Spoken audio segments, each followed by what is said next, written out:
और हैरान करने वाली तस्वीर आपके सामने है। बीफ खाने के शक में हरियाणा के चरखी दादरी में पश्चिम बंगाल के साबिर मलिक की हत्या की गई है। किस तरह बेरहमी से साबिर को पीटा गया, तस्वीरों में आप देखिए। आरोप गोरक्षकों पर लगा है और फिलहाल जानकारी के मुताबिक 7 की गिरफ्तारी भी हो चुकी है। बीफ खाने का शक था इस शख्स पर, जिसके तहत इसके साथ मारपीट की गई। गोरक्षकों पर इस मारपीट का, इस हत्या का आरोप है। अब तक 7 गिरफ्तार हुए हैं, लेकिन इन 7 में कौन? UEM जयपुर एक आदर्श लक्ष्य है।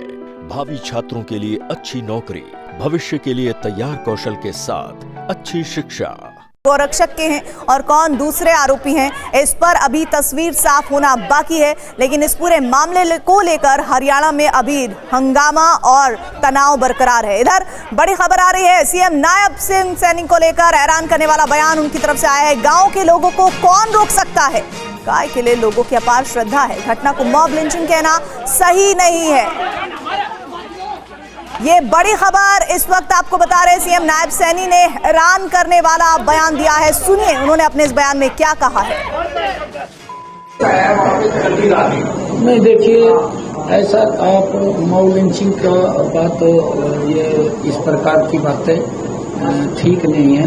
हमने क्योंकि गौ माता के संरक्षण के लिए विधानसभा के अंदर भी कड़ा कानून बनाया है और गौ माता के इसके लिए कोई समझौता नहीं है। गांव के अंदर इतनी श्रद्धा गौ माता के प्रति है कि अगर उनको पता चल जाए कि इस प्रकार का ये हालात कर रहे हैं तो गांव के लोग हैं, वो कौन रुकता है? फिर उसके अंदर क्या हुआ क्या नहीं हुआ।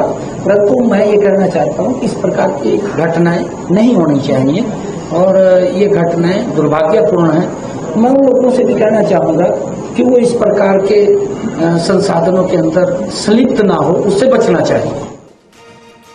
तो गौ माता से लोगों की भावनाएं जुड़ी हुई हैं और ऐसी घटना को मॉब लिंचिंग कहना सही नहीं है। हरियाणा के CM, इस वक्त आप उनका बयान सुन रहे थे, लेकिन एक बार फिर से ये तस्वीरें आपको हम दिखा रहे हैं। ये तस्वीरें चरखी दादरी हरियाणा की है, जिसमें ये कहा जा रहा है कि गोरक्षक के दल ने मार कर इतना मारा इस शख्स को, जो पश्चिम बंगाल से है, मजदूरी करता था, कबाड़ उठाने का काम करता था।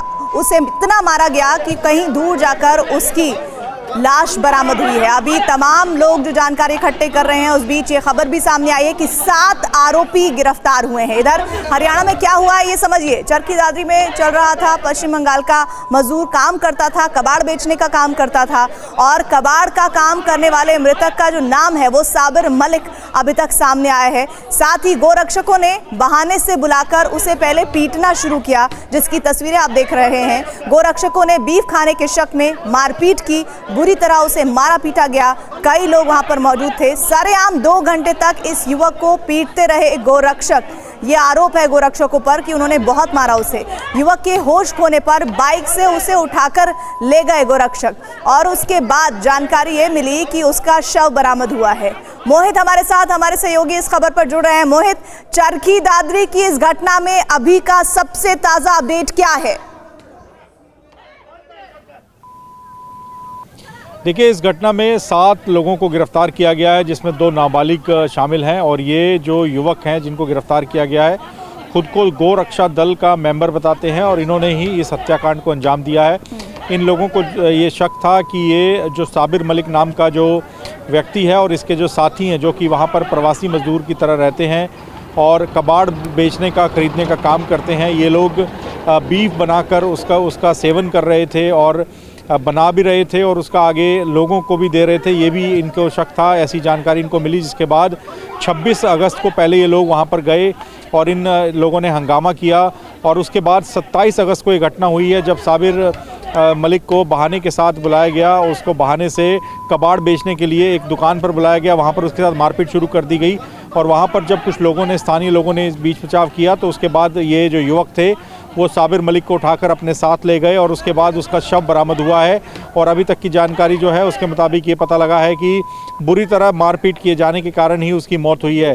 फिलहाल पुलिस ने जो आरोपी युवक वीडियो में दिखाई दे रहे हैं, जो कि इस प्रवासी युवक के साथ मारपीट कर रहे हैं, उनको गिरफ्तार कर लिया है। साबिर मलिक के बारे में जानकारी ये है कि वो पश्चिम बंगाल के 24 परगना के रहने वाले हैं और यहाँ पर वो अपने परिवार के साथ, अपने कुछ और रिश्तेदारों के साथ झोपड़ी बनाकर रह रहे थे। लेकिन ऐसे में जो मुख्यमंत्री साहब का बयान आया है उस पर चर्चा होनी, उस पर बात होनी जरूरी है। उन्होंने कहा है कि लोगों की भावनाओं को कौन रोक सकता है, और उन्होंने कहा कि इस घटना को मॉब लिंचिंग कहना सही नहीं है।